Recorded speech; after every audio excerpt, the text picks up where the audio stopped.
I titled this The Simplexity of the Quantum World, and I'll give you a flavor of this in this 10 minutes.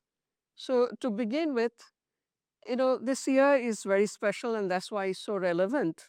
2025 has been declared as the International Year of Quantum Science and Technology to celebrate the 100th anniversary of the development of quantum mechanics. So a legitimate question to ask is, why has it taken us 100 years to start talking seriously about quantum technology? That's a pretty long time, so I hope you'd get a flavor of that while we speak. So to begin with, let me take you back. We'll talk about some quantum peculiarities which have become the resources for quantum technology. Uh, most of you have probably heard this in your high school science textbook. Single atom or single electron or a single photon, they behave in very peculiar ways, strange ways that are unpredictable somewhat, and you cannot quite see these in any classical physics. So the first of these, I'll mention three. First of this is quantum tunneling.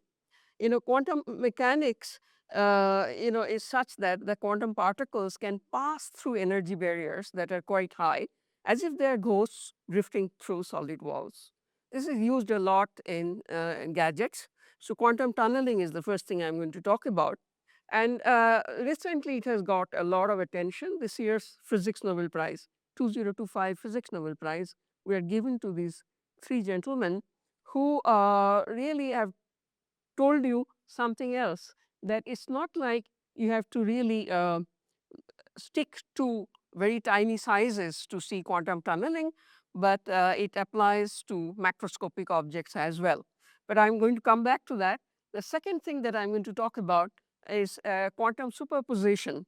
Now, the name is a little strange, but as written in here, this is the ability of quantum systems to be in multiple states at the same time, until it is measured. Now, if you ask yourself, nobody has seen such weird things in our regular classical world. Can you be in two places at the same time? Can I be here and at home as well if nobody's watching me? So I think that's the clue, and that's what I'm going to talk about. So that's quantum superposition. We have used it in very many ways that I'm going to come to in a minute. So the third thing that I'm going to talk about is quantum entanglement. It's like having twins.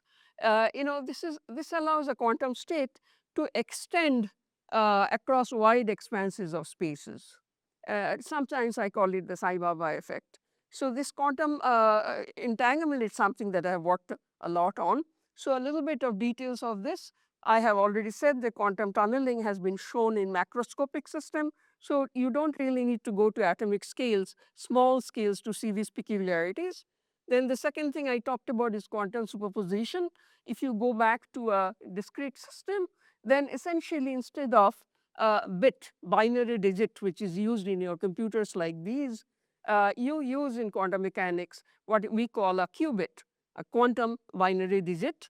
And that's, instead of being 0 and 1s, is a combination of zeros and ones. So it's a combination of yes and no's, maybe maybes, and it's something like dead plus alive.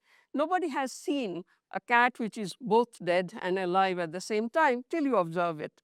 So that's the peculiarity of quantum mechanics. And using that, the reason for which you are talking today is quantum technologies have come into being, because you may construct very, very powerful quantum computers using the superposition states, but of course they're very, very fragile with a limited coherence time.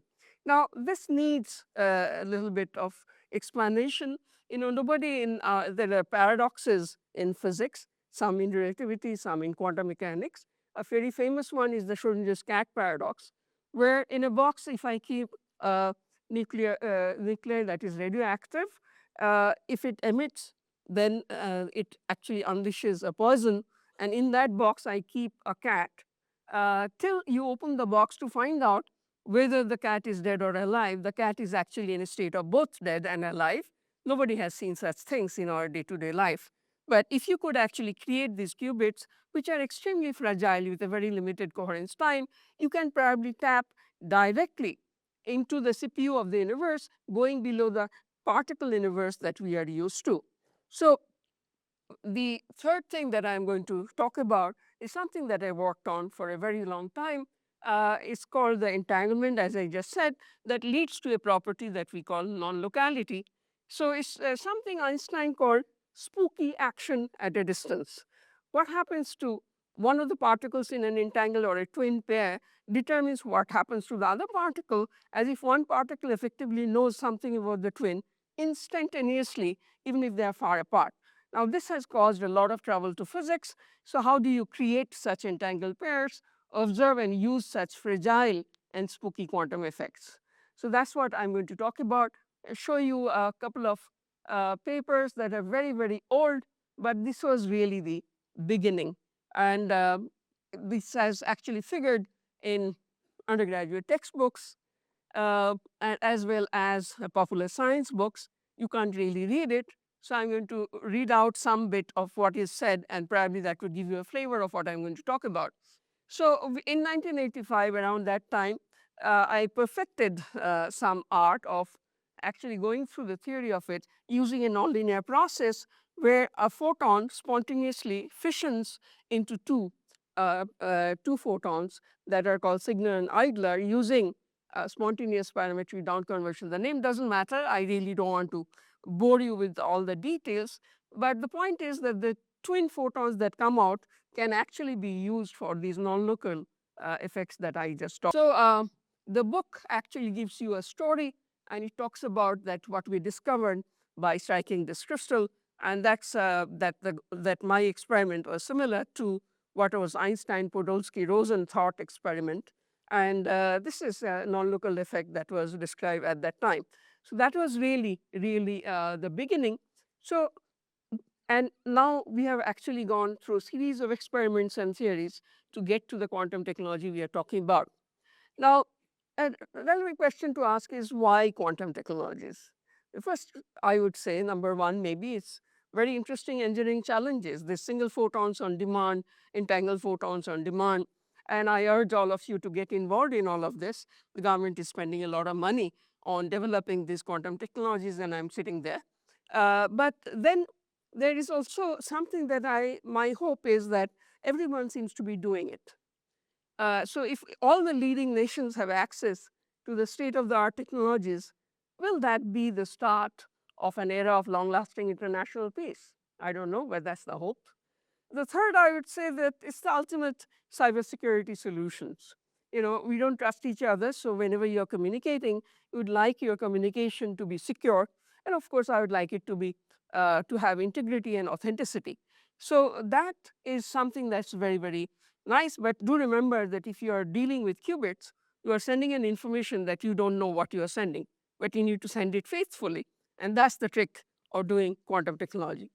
The fourth one, I would say there's a mind-boggling potential of quantum computing.